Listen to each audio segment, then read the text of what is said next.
Praise Lord. ദൈവത്തിൻ്റെ അതിപരിശുദ്ധ നാമം വാഴ്ത്തപ്പെടുമാറാകട്ടെ. ഇമ്മാനുവൽ മിഷൻ ടിവിയുടെ അനുഗ്രഹീതമായ പുൽപ്പിറ്റിൽ നിൽക്കുവാൻ എളിവനായവനെയും സർവകൃപാലയ ദൈവം കണ്ടതിനായി ഞാൻ ദൈവത്തെ സ്തുതിക്കുന്നു. ഇതിൻ്റെ പിന്നിൽ പ്രവർത്തിക്കുന്ന എല്ലാ കർത്തൃവൃത്തിമാരെയും ദൈവം ധാരാളമായി അനുഗ്രഹിക്കട്ടെ. കൂടാതെ ലോകത്തിൻ്റെ വിവിധ ഭാഗങ്ങളിലിരുന്ന് എളിവനെ വാച്ച് ചെയ്യുന്ന എല്ലാ മാന്യ പ്രേക്ഷകരെയും നല്ലവനായ ദൈവം അധികമായി അനുഗ്രഹിക്കണമെന്ന് പ്രാർത്ഥിക്കുകയും ആശംസിക്കുകയും ചെയ്യുന്നു. സ്വർഗീയ ദൈവത്തിൻ്റെ അരുളപ്പാട് നിങ്ങളോട് അറിയിപ്പാൻ ഭാഗ്യം ലഭിച്ചതിനെ ഓർത്ത് ഞാൻ ദൈവത്തെ സ്തുതിക്കട്ടെ. ഇന്ന് നമ്മൾ ഷെയർ ചെയ്യുവാൻ ആഗ്രഹിക്കുന്നത് മത്തായിയുടെ സുവിശേഷം 6-ാം അധ്യായം അതിൻ്റെ 10-ാം വാക്യമാണ്. നിന്റെ ഇഷ്ടം സ്വർഗത്തിലെ പോലെ ഭൂമിയിലും ആകണമേ. പരിശുദ്ധ കർത്താവ്, വാഴ്ത്തപ്പെട്ട നമ്മുടെ യേശു കർത്താവ് തൻ്റെ ശിഷ്യന്മാരെ പഠിപ്പിച്ച പ്രാർത്ഥന ഭാഗത്തിലെ ഒരു പാർട്ടാണ് ഞാൻ നിങ്ങളോട് ഷെയർ ചെയ്തത്. നിന്റെ ഇഷ്ടം സ്വർഗത്തിലെ പോലെ ഭൂമിയിലും ആകണമേ. ഒന്ന് രണ്ട് കാര്യങ്ങൾ എന്നെ ചിന്തിപ്പിക്കാനിടയായി. അവിടുത്തെ ഇഷ്ടം സ്വർഗത്തിലെ മറ്റൊരു തലത്തിൽ അത് നിലകൊള്ളുകയാണ്. പക്ഷെ എന്നാൽ ഭൂമിയിലോ മറ്റു രീതിയിലെ ഇഷ്ടാനിഷ്ടങ്ങളൊക്കെയും ഇവിടെ ഇങ്ങനെ നടമാടിക്കൊണ്ടിരിക്കുകയാണ്. നമുക്ക് നന്നായി അറിയാം, സ്വർഗമെന്ന് വെച്ചാൽ നാം വചനത്തിലൂടെ മനസ്സിലാക്കുന്നത് ഭക്ഷണ പാനീയ പദാർത്ഥമല്ല, നീതിയും സമാധാനവും പരിശുദ്ധാത്മാവിൽ സന്തോഷമത്രേ. യേശു കർത്താവ് തൻ്റെ കുഞ്ഞുങ്ങളോട് പറഞ്ഞു, മക്കളെ, സ്വർഗരാജ്യം എന്ന് വെച്ചാൽ ഭക്ഷണപാനീയ പദാർത്ഥങ്ങളൊന്നുമല്ല. അതൊക്കെ നശിച്ചു പോകുന്നതാണ്, നിലനിൽക്കുന്നതല്ല, അതിനൊന്നും ഈടുള്ളതല്ല. പക്ഷെ എന്നാൽ നീതിയും സമാധാനവും പരിശുദ്ധാത്മാവിൽ സന്തോഷമത്രേ സ്വർഗരാജ്യം എന്നുള്ളത്. അപ്പോൾ യേശു കർത്താവ് തൻ്റെ ശിഷ്യന്മാരെ പഠിപ്പിക്കുന്ന പ്രാർത്ഥനയുടെ വലിയൊരു ഇമ്പോർട്ടൻ്റ് ഭാഗമായിട്ടാണ് ഞാനത് മനസ്സിലാക്കുന്നത്. അവിടുത്തെ ഇഷ്ടം സ്വർഗത്തിലെ പോലെ ഭൂമിയിലും ആകണമേ. ഈ പാപലോകത്തിലേക്ക്, അധമലോകത്തിലേക്ക്, ദൈവത്തെ അന്വേഷിക്കുന്നവരുടെ മധ്യത്തിലേക്കല്ല, ദൈവത്തെ ആരാഞ്ഞു നടന്നവരുടെ മധ്യത്തിലേക്കല്ല, ബോധിച്ച പ്രകാരം ജീവിക്കുന്ന അനേക കാര്യങ്ങളുടെ മധ്യത്തിലേക്ക് വാഴ്ത്തപ്പെട്ട കർത്താവ് ദേഹസ്വരൂപമായി ഇവിടെ ഇറങ്ങി വരികയാണ്.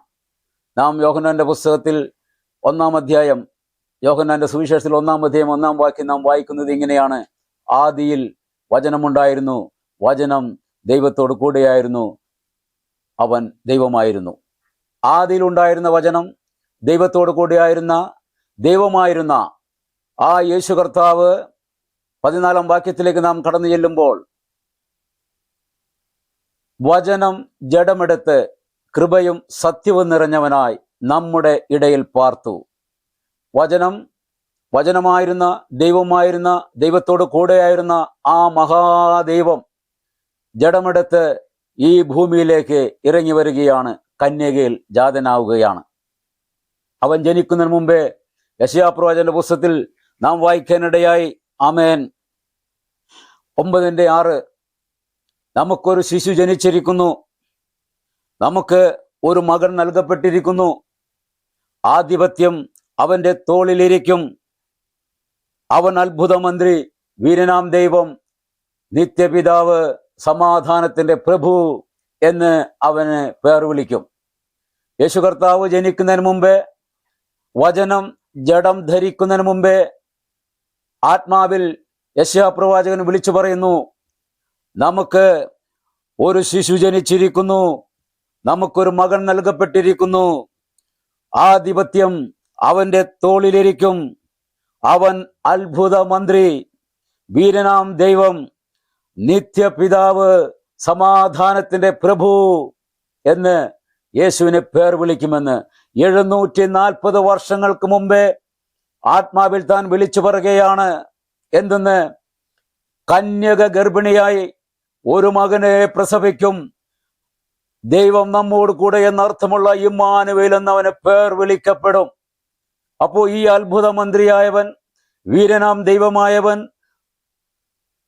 സമാധാനത്തിന്റെ പ്രഭുവായവൻ, ആധിപത്യം തോളിലിരിക്കുന്നവൻ ജഡമെടുക്കുകയാണ്, ദാസരൂപമെടുക്കുകയാണ്. ഫിലിപ്പിയ ലേഖനം 2:6 നാം വായിക്കുമ്പോൾ അവൻ ദൈവരൂപത്തിലിരിക്കെ, ദൈവം എന്നുള്ള പൂർണ്ണതയിലായിരിക്കെ, മുഴുമഹത്വത്തിനും സ്തുതിക്കും എല്ലാ പുകഴ്ചയ്ക്കും ആരാധനയ്ക്കും യോഗ്യനായ യേശു കർത്താവ് ദൈവരൂപത്തിലിരിക്കെ, ദൈവരൂപം എന്നുള്ള സമത്വം മുറുകെ പിടിക്കാതെ ദാസരൂപമെടുത്ത് മനുഷ്യ സദൃശ്യത്തിലായി തന്നെത്താൻ താഴ്ത്തി ക്രൂശിലെ മരണത്തോളം ആ അയച്ച പിതാവിനെ അനുസരിക്കുന്നത് നമുക്ക് കാണാൻ കഴിയും.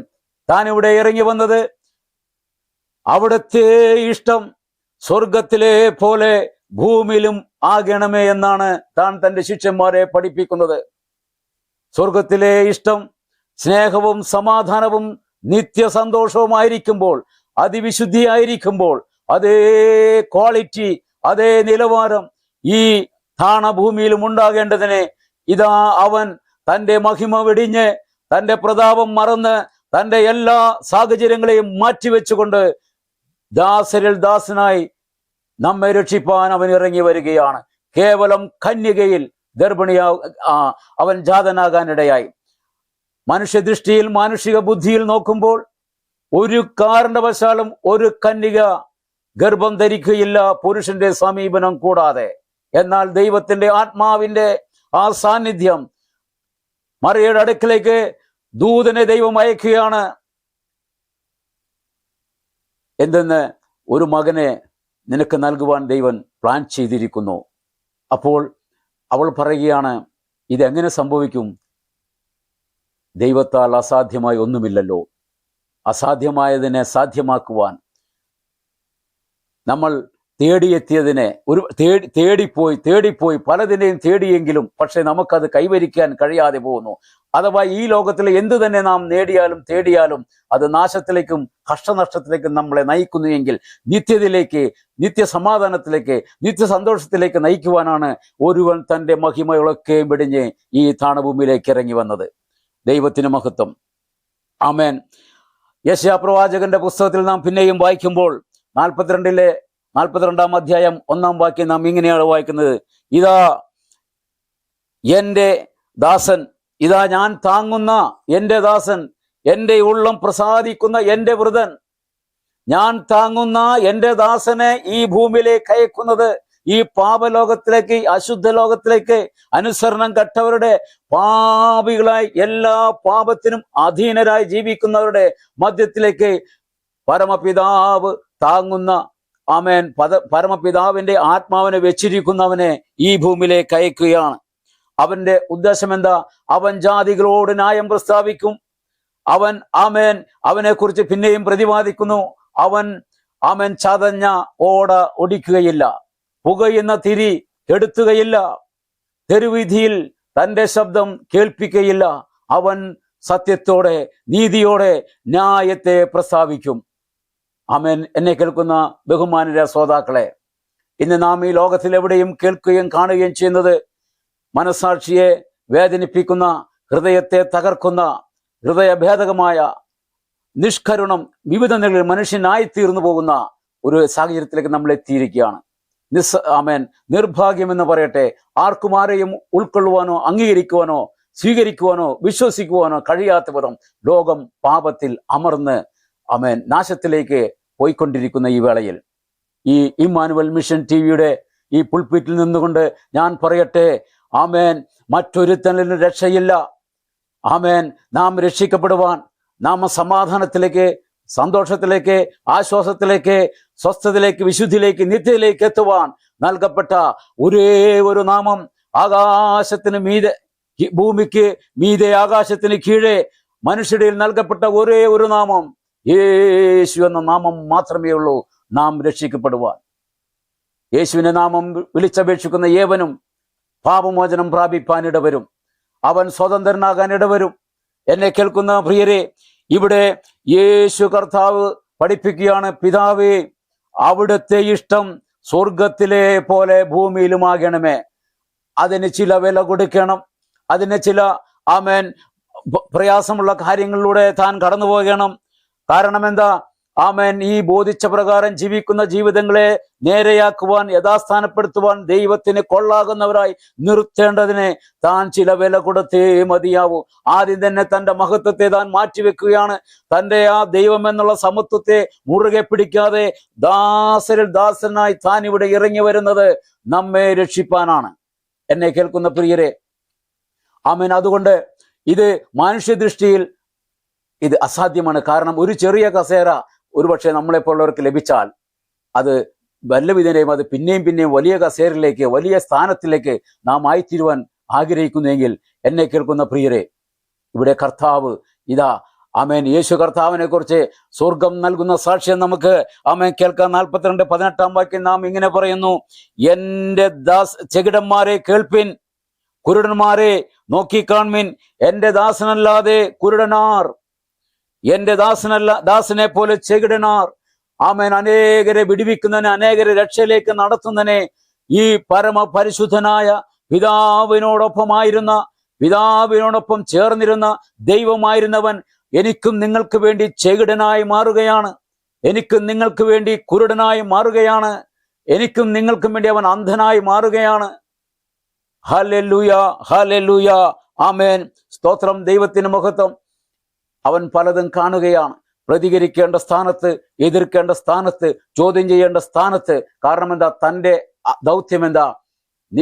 അനേക നിഹിതന്മാരെ തൻ്റെ ശുശ്രൂഷയാൽ നേടേണ്ടതിനെ ആമേൻ തന്നെ അയച്ചിരിക്കുകയാണ്. എന്നെ കേൾക്കുന്ന പ്രിയരെ, ഞാനും നിങ്ങളും വിവിധ മാതാപിതാക്കൾ ജനിച്ചു എങ്കിലും, വിവിധ ഇടങ്ങളിൽ നമ്മൾ ആയിരിക്കുന്നുവെങ്കിലും, ദൈവത്തിന് നമ്മെക്കുറിച്ചുള്ള ഉദ്ദേശങ്ങളില്ലേ?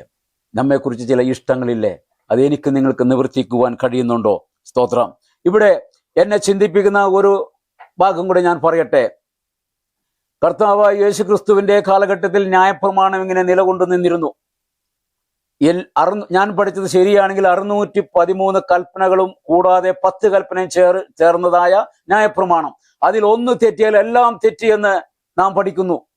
അപ്പോൾ ഒരു മനുഷ്യനും അത് നിവൃത്തീകരിക്കാൻ കഴിയാതെ ഈ കഠിനമായ നിയമവുമായി നിലകൊള്ളുകയാ. അപ്പോൾ ഈ നിയമദാതാവിനെ പുച്ഛിക്കുവാനോ പരിഹസിക്കുവാനോ നിന്ദിക്കുവാനോ വിലയില്ലാത്തവനായി എണ്ണുവാനോ ഇടവരും. കാരണം എന്താ? വഹിക്കാൻ കഴിയാത്ത ചുമടുമായി നിലകൊള്ളുകയാണ് മനുഷ്യൻ. ആമേൻ. നടപ്പിലാക്കാൻ കഴിയാത്ത ന്യായപ്രമാണത്തിന് മുമ്പിൽ നിസ്സഹായനായി നിൽക്കുന്ന മനുഷ്യനെ നോക്കി ഇതാ ആമേൻ ഒരുവൻ ഇവിടെ ഭൂമിയിലേക്ക് ഇറങ്ങി വരികയാണ്. ആമേൻ. ഓടിച്ചു പറയട്ടെ, ആ അയക്കപ്പെട്ടവന്റെ ജീവിതം കൊണ്ട് താൻ തെളിയിച്ചു. തന്റെ ജീവിതത്തിൽ ഒരുപാട് അനുകൂല മാനുഷ്യ നിലയിൽ ചിന്തിച്ചാൽ പാപ സാഹചര്യങ്ങളിലൂടെ തനിക്കും പോകാമായിരുന്ന സ്ഥാനത്ത് അതിൽ നിന്നൊക്കെ താൻ തന്റെ ദൗത്യത്തിനായി തന്നെ ഏൽപ്പിക്കുന്നതും സമർപ്പിക്കുന്നതും കാണാൻ കഴിയും. ഒരുപാട് സാഹചര്യങ്ങളിൽ തന്നെ ഉന്തിയിടുവാൻ, തള്ളിയിടുവാൻ, ഉപദ്രവിക്കുവാൻ, അവനെ കൊല്ലുവാനൊക്കെയും ഇവർ പല കാര്യപരിപാടികളും നടത്തുന്നെങ്കിലും ആമേൻ തന്റെ സമയം ആയിട്ടില്ലായിരുന്നു. കാരണം തനിക്ക് തന്റെ ശുശ്രൂഷയെ തികയ്ക്കണം. മാത്രമല്ല ഈ നിയമദാതാവിന്റെ മുമ്പിൽ ആമേൻ അത് നിവർത്തിക്കുവാൻ കഴിയുമെന്ന് തന്റെ ജീവിതം കൊണ്ട് തെളിയിക്കേണ്ടതായ ഉത്തരവാദിത്വം കൂടി തനിക്കുണ്ട്. എന്നെ കേൾക്കുന്ന ബഹുമാന്യരെ, ഈ യേശു കർത്താവ് പീലാത്തോസിന്റെ മുമ്പിൽ നിൽക്കുമ്പോൾ അവർ തിരിച്ചും തിരിച്ചും ചോദ്യം ചെയ്യുകയാണ്, കുറ്റാരോപണം നടത്തുന്നു.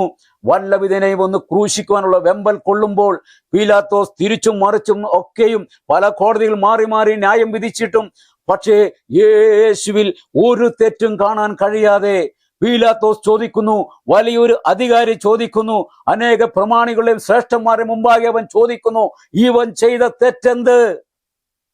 ആർക്കും യേശു കർത്താവിൽ ഒരു തെറ്റും കണ്ടെത്താൻ കഴിയുന്നില്ല. എന്നെ കേൾക്കുന്ന പ്രിയരെ, ഒടുവിൽ പീലാത്തോസ് പറയുന്നു, ഈ നീതിമാന്റെ രക്തത്തിൽ എനിക്ക് പങ്കില്ല, ഈ നീതിമാന്റെ രക്തത്തിൽ എനിക്ക് പങ്കില്ല, നിങ്ങൾ കൊണ്ടുപോയി അവനെ എന്താന്ന് വെച്ചാൽ ചെയ്യാൻ. ഹല്ലേലൂയ. അപ്പോൾ അതിന്റെ അർത്ഥം എന്ത്? യേശു കർത്താവ് ഈ ന്യായ പ്രമാണത്തെ തന്റെ ജീവിതം കൊണ്ട് നിവൃത്തീകരിച്ചു എന്നുള്ളതാണ്. അതുകൊണ്ടാണ് യേശു പറഞ്ഞത്, ഞാൻ പ്രവാചകന്മാരെയോ ന്യായപ്രമാണത്തെയോ നീക്കാൻ വന്നവനല്ല, അത് നിവർത്തിപ്പാൻ അത്രേ ഞാൻ വന്നതെന്ന്. അത് തന്റെ ജീവിതം കൊണ്ട് തെളിയിച്ചു എന്നുള്ളതാണ്. അപ്പോൾ അതല്ല, അങ്ങനെ സംഭവിച്ചില്ലായിരുന്നെങ്കിൽ ഈ നിയമം നൽകിയ ദാതാവിനെ ഏവനും ഒരുപോലെ മറ്റു നിലകളിൽ കാണാൻ ഇടപെടുമായിരുന്നു. പക്ഷെ ഇന്ന് അപ്പോൾ ഈ വചനം നമ്മൾ പഠിക്കുമ്പോൾ യേശു കർത്താവ് കുറ്റമില്ലാത്തവനായി, കുറ്റമറ്റവനായി, കെട്ടപ്പെട്ടവനായി, ബന്ധിക്കപ്പെട്ടവനായി അവൻ പിലാത്തോസിന് മുമ്പിൽ നിൽക്കുക. എങ്കിലും ജനത്തിന്റെ ആ ആരവാരവത്തിന് മുമ്പിൽ കീഴടങ്ങിക്കൊണ്ട് പിലാത്തോസ് യേശുവിനെ അവരുടെ കയ്യിലേൽപ്പിക്കുകയാണ്. കർത്താവായ യേശു ക്രിസ്തു എനിക്കും നിങ്ങൾക്കും വേണ്ടി ഒരു ദോഷവും ചെയ്യാത്ത നിർമ്മലൻ, നിസ്തുലൻ, അനിന്യൻ, ദോഷം വിട്ട ഒരു ദോഷവും ചെയ്യാത്തവൻ, അതിപരിശുദ്ധനായവൻ, ഷാരോണിലെ പനിനീർ പുഷ്പം എന്ന് ഇവനെ വർണ്ണിക്കുന്നു എങ്കിൽ എന്നെ കേൾക്കുന്ന പ്രിയരെ, ആ ഷാരോണിലെ പനിനീർ പുഷ്പമായൻ, നിർദോഷൻ, ഒരു ദോഷവും ചെയ്യാതെ വിശുദ്ധിയെ തികച്ചവൻ, അവൻ എനിക്ക് നിങ്ങൾക്ക് വേണ്ടി അടികൊള്ളുകയാണ്, തൊഴികൊള്ളുകയാണ്, കാറി തുപ്പലേൽക്കുകയാണ്. അവൻ എനിക്കും നിങ്ങൾക്കും വേണ്ടി നിന്ന ഏൽക്കുകയാണ്. പീഡനത്തിലൂടെ അവൻ കടന്നു പോവുകയാണ്. ആർക്കും വഹിക്കാൻ കഴിയാത്ത വിധത്തിൽ അതിഭാരമേറിയ മരക്രൂശും ചുമന്നുകൊണ്ട് അവൻ കാൽവരിയിലേക്ക് നടന്നു നീങ്ങുകയാണ്. വീണും വേച്ചും വിറച്ചുമൊക്കെ ആ ക്രൂശുമായി പലവട്ടം വീഴുന്നു. തൻ്റെ ഈ പങ്കപ്പാട് കണ്ട്, തൻ്റെ ഈ ശാരീരിക അവസ്ഥ കണ്ട് ആളല്ലെന്ന് തോന്നുമാറ് അവൻ്റെ മുഖം വികൃതമായി അവനെ കണ്ട യെരുശലേം പുത്രിമാർ ഈ യേശുവിനെ കണ്ട് കരയുകയാണ്. വാവിട്ട് കരയുന്നു, മാറത്തടിച്ച് കരയുന്നു, അവർ ഏങ്ങലടിച്ച് കരയുകയാണ്. അപ്പോൾ യേശു കർത്താവ് തിരിഞ്ഞു നോക്കി അവരോട് പറഞ്ഞു, യെരുശലേം പുത്രിമാരെ, നിങ്ങൾ എന്നെ ഓർത്ത് കരയണ്ട, നിങ്ങളെയും നിങ്ങളുടെ തലമുറകളെയും ഓർത്ത് കരവിൻ. വേദന തിന്നുന്നൊരു കാലം വരുന്നു, വേദന തിന്നുന്ന ഒരു കാലം വരുന്നു. അപ്പോൾ വരാനിരിക്കുന്ന വേദനകളും പങ്കപ്പാടുകളും സഹിക്കാൻ വയ്യാത്ത പല പ്രതിസന്ധികളെയും യേശു കർത്താവ് ആത്മാവിൽ കണ്ട് ലോകത്തോട് വിളിച്ചു പറയുകയാണ്, എന്നെ ചൊല്ലി കരയണ്ട, ഞാനിത് സഹിക്കുവാൻ ഏൽക്കുവാനാണ് ഞാൻ ഇവിടെ ഇറങ്ങി വന്നതെങ്കിൽ. എന്നെ കേൾക്കുന്ന പ്രിയരെ, കാൽവരി ക്രൂശിൽ അവൻ തൂങ്ങിയാടുകയാണ്. കാൽവരി ക്രൂശിൽ അവനെ അവർ ക്രൂശിക്കുന്നു. ആ ക്രൂശിൽ അവൻ മൂന്നാണിമേൽ തൂങ്ങി ആടുമ്പോൾ അവന്റെ കൈകളിൽ ഇങ്ങനെ ആണിയടിച്ചിട്ടിരിക്കുകയാണ്. വേഗത്തിൽ ചുരുക്കി പറയുമ്പോൾ യേശു കർത്താവ് എനിക്കും നിങ്ങൾക്കും വേണ്ടി വേദന സഹിക്കുകയാണ്, പാടുവീടുകൾ അനുഭവിക്കുകയാണ്. എന്താ സംഭവിക്കുന്നത്? ഞാനും നിങ്ങളും നമ്മുടെ ജീവിതം കൊണ്ട് അവൻ ചെയ്തു കൂട്ടിയ സകലമാന തെറ്റിന്റെയും ശിക്ഷ അവന്റെ ശരീരത്തിൽ അവൻ ഏറ്റുവാങ്ങുകയാണ്. ഈ ആണിയേൽ കൈകൾ തൂങ്ങുമ്പോൾ ആ കൈകളിലൂടെ, ആ നാഡീഞരമ്പുകളിലൂടെ ആ വേദന ഈ ബ്രെയിനിലേക്ക് എത്തുവാൻ ഇടവരും. ആ ബ്രെയിൻ അത് താങ്ങാൻ കഴിയാതെ നാഡീഞരമ്പുകൾ ഇങ്ങനെ അതിസഹിഷ്ണുത, അതിവേദനയാൽ ഇങ്ങനെ ഭാരപ്പെടുമ്പോൾ ചുട്ടുപൊള്ളുന്ന വേദനയാണ് ബ്രെയിനിലേക്ക് എത്തുന്നത്. അപ്പോൾ ആ കൈകളിലെ ബലം, ആ കൈകളിലെ ഭാരം കാലിലേക്ക് ഊന്നാൻ ശ്രമിക്കും. അപ്പോഴോ ഈ കാലുകളിലെ നാഡീഞരമ്പുകളിലൂടെ ആ വേദന ഈ ചങ്കിലേക്ക് എത്തുകയാണ്. അപ്പോൾ കാലിലെ ആ ഭാരത്തെ കൈകളിലേക്ക് ഊന്നും, കൈകളിലെ ഭാരത്തെ കാലുകളിലേക്ക് ഊന്നും. അങ്ങനെ മേലേക്കും താഴേക്കും, മേലേക്കും താഴേക്കും അനവധി നിരവധി മണിക്കൂറുകൾ ഇങ്ങനെ ആ ക്രൂശിൽ കിടന്ന് പിടയുകയാണ്. ആമേൻ. എന്തിനു വേണ്ടി? ആർക്ക് വേണ്ടി? നമ്മളെ വിടുവിപ്പാൻ, നമ്മളെ രക്ഷിപ്പാൻ. ഞാനും നിങ്ങളും അറിഞ്ഞോ അറിയാതെ ചെയ്തു പോയ സകലവിധ പാപത്തിന്റെ പ്രായശ്ചിത്തത്തിന്റെ ശരീരത്തിൽ അവൻ ഏറ്റുവാങ്ങുകയായിരുന്നു. അതുകൊണ്ടാണ് വചനം പറയുന്നത്, തന്റെ പുത്രനെ തകർത്ത് കളയുവാൻ യഹോവയ്ക്ക് ഇഷ്ടം തോന്നി. തന്റെ പുത്രനെ തകർത്ത് കളയുവാൻ യഹോവയ്ക്ക് ഇഷ്ടം തോന്നി. യേശു കർത്താവ് പ്രാർത്ഥിക്കുന്ന എങ്ങനെയാണ്? പിതാവേ, നിന്റെ ഇഷ്ടം സ്വർഗത്തിലെ പോലെ ഭൂമിയിലും ആകണമേ. എന്നെ കേൾക്കുന്ന പ്രിയരെ, ഈ ക്രൂശിൽ തൂങ്ങിക്കിടക്കുമ്പോൾ ശ്വാസോച്ഛ്വാസം കഴിക്കാൻ കഴിയുമോ? അഥവാ വായു വലിച്ചെടുത്താൽ അത് പുറത്തേക്ക് നിശ്വസിക്കുവാൻ കഴിയുമോ? ഈ ലങ്സിൽ നടക്കേണ്ട ഫംഗ്ഷൻ അതിന്റെ നിലകളിൽ നടക്കുമോ? ഈ ഹാർട്ടിൽ നടക്കേണ്ടതായ രക്തത്തിന്റെ പമ്പിങ് നടക്കുമോ? ഇതൊക്കെയും അവിടെ അതാത് ഭിത്തികൾ, ഹാർട്ടിന്റെ ഭിത്തി ഇങ്ങനെ സമ്മർദ്ദം ചെലുത്തുന്നു. ലങ്സ് പൊട്ടിത്തകരുന്നു, ഹാർട്ട് തകർന്ന് തരിപ്പണമാകുന്നു, നാഡീഞരമ്പുകൾ പൊട്ടിത്തകരുന്നു. അങ്ങനെ ആ മരണത്തിന്റെയും ജീവന്റെയും ആ മൽപ്പിടുത്തം ഇവിടെ നടക്കുകയാണ്. ഒടുവിൽ അതിവേദനയാൽ, അതിഭാരത്താൽ, കഠിന വേദനയാൽ ആയിത്തീരുന്ന ആ വ്യക്തിത്വം ഒടുവിൽ ഇതാ ഒരു കരിമ്പടം പോലെ മരണം കീഴടക്കുകയാണ്. ആമേൻ. എന്തിനു വേണ്ടി? എന്തിനു വേണ്ടി? എന്നെയും നിങ്ങളെയും വിടുവിപ്പാൻ, എന്നെയും നിങ്ങളെ നിത്യ നരകാഗ്നിയിൽ വിടുവിപ്പാൻ. ഒരുവൻ, ആമേൻ, നിർദോഷൻ, നിർമ്മലൻ, പാപത്തോട് ഒരു ബന്ധവുമില്ലാത്ത അതിപരിശുദ്ധൻ എനിക്ക് നിങ്ങൾക്ക് വേണ്ടി പകരമാവുകയാണ്. ആമേൻ. പീലാത്തോസ് പറഞ്ഞു, ഞാനൊരു തെറ്റും ഇവനിൽ കാണുന്നില്ല, ഇവൻ ചെയ്ത ദോഷം എന്തെന്ന്. ഹല്ലേലൂയ. എന്നെ കേൾക്കുന്ന ദൈവമക്കളെ, എന്നെ കേൾക്കുന്ന ബഹുമാന്യ ശ്രോതാവേ, ആമേൻ, എനിക്കും നിങ്ങൾക്കും വേണ്ടി യേശു കർത്താവ് പകരക്കാരനായി. നമ്മുടെ പാപത്തിന് അവൻ പ്രായശ്ചിത്തം ചെയ്തു. പിതാവിൻ്റെ ഇഷ്ടം പുത്രനെ തകർത്ത് കളഞ്ഞ് അനേക നിഹിതന്മാരാവുന്ന നമ്മെ രക്ഷിക്കുക എന്നുള്ളതാണ്. എൻ്റെ വാക്കുകൾക്ക് ഞാൻ വിരാമം കുറിക്കുവാൻ ആഗ്രഹിക്കുകയാണ്. ഇതുവരെ എന്നെ ശ്രവിച്ച മാന്യ ശ്രോതാക്കളെ, നിങ്ങൾ ഏതെങ്കിലും തരത്തിൽ ഭാരത്തിലാണോ, നിരാശയിലാണോ, ദുഃഖത്തിലാണോ, പ്രതിസന്ധിയിലാണോ, കടബാധ്യതയിലാണോ, ആമേൻ, വിവിധ നിലകളിൽ ജീവിതം കൈവിട്ടവരാണോ, ഇതാ നിങ്ങൾക്ക് വേണ്ടി ഒരുവൻ നിലകൊള്ളുകയാണ്. വരുവിൻ, വരുവിൻ, ഞാൻ നിന്നെ ആശ്വസിപ്പിക്കാം. നിന്റെ ഭാരം എൻ്റെ മേൽ ഇട്ടുകൊള്ളുക. അധ്വാനിക്കുന്നവരും ഭാരം വഹിക്കുന്നവരുമായുള്ളവരെ, നിങ്ങളെല്ലാവരും എൻ്റെ അടുക്കൽ വരുവിൻ, ഞാൻ നിങ്ങളെ ആശ്വസിപ്പിക്കാം. ആശ്വസിപ്പിക്കാനുള്ള വലിയ മനസ്സ് അവനുണ്ട്. നമ്മുടെ പാപത്തിൻ്റെ കുറവുകളെ കണക്ക് നോക്കാനല്ല, അവൻ നമ്മുടെ പാപങ്ങളെ ക്ഷമിപ്പാൻ മനസ്സലിവിനാണ്. ഏറ്റുപറയുവാൻ, രമ്യതപ്പെടുവാൻ, സറണ്ടർ ആകുവാൻ. യേശുവേ, ഞാൻ പാപിയാണ്, എന്നോട് കരുണ തോന്നണമേ. അറിഞ്ഞറിയാതെ എൻ്റെ ജീവിതത്തിൽ ഒരുപാട് നിരവധി അനവധി പാപങ്ങൾ